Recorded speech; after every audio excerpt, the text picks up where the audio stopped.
बड़पंडुसर नूतन गोष्ठी स्वास्थ्य केन्द्र शुभ उद्घाटन।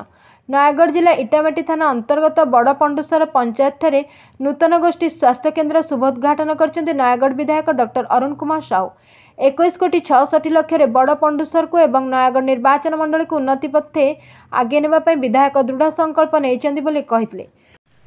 जो दिन आमर एई बड़पंडुसर हॉस्पिटल जो सीएससी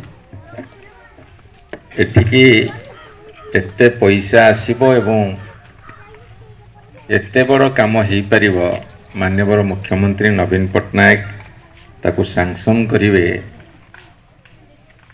आज से स्वप्न वास्तवतार परिणत होईची। सेइथिपई मु तांको कोटि कोटि थर कृतज्ञता जणाउछि।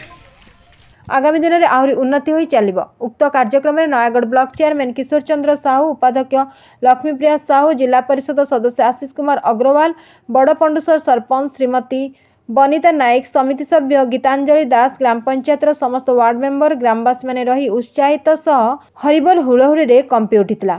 नयागढ़ अन्नाज खट्टेई रिपोर्ट एकाम्र न्यूज।